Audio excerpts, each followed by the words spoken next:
Hey there! I am making a very fast hummus today, and so I wanted to take some time to show you what I do with that. If you are working on a whole plant-based diet, getting enough protein in your diet's a really big deal. And so things like dip, you can up your nutrients in these really useful ways, but you want to be able to do it fast.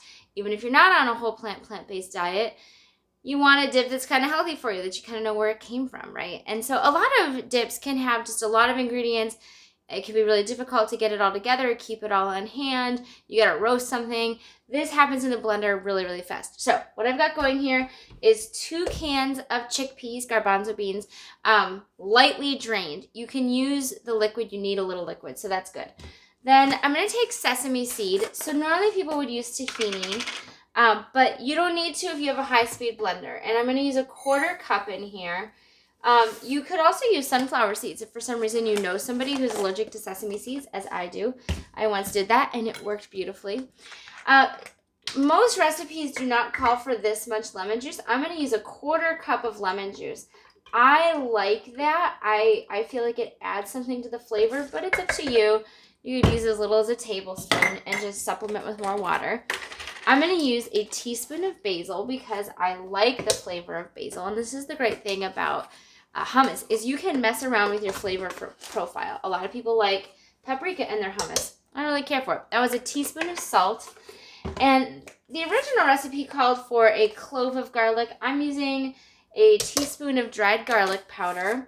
It's faster and I don't care. I happen to have some fresh parsley on hand. So I'm just going to throw in a little bit, not necessary either. And then the last thing I'm going to do is just add another 1/4 cup of water. So I'm going to stick my lid on,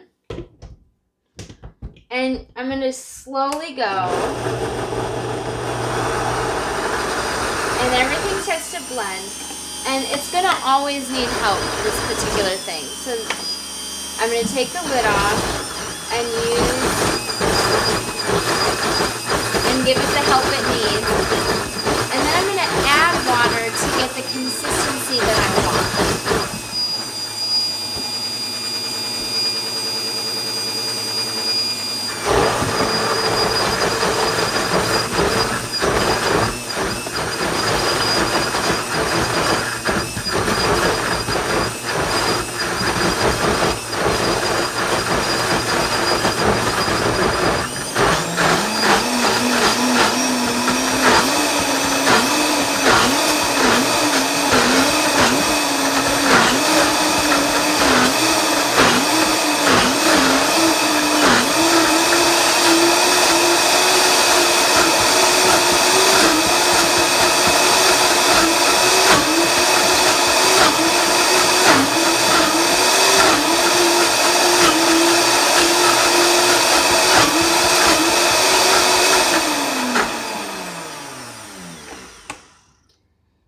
And that is all that it takes. So this part, I often just make a flavor check, make sure that I like it, because it is a recipe that I've sort of messed with. But then you can just spoon that into a container and you have hummus. So other recipes call for you to leave all of the wetness in the can. I like to dump a good amount of the aquafaba out of the chickpeas and then add water and lemon juice in the proportions that I want so that I can get it the thickness that I want. You do have to use the plunger in order to stir. Don't put your spatula in. I have definitely tried that, and it never goes well. So that is really fast hummus. I hope that you enjoyed that, and I will talk to you later. Bye-bye.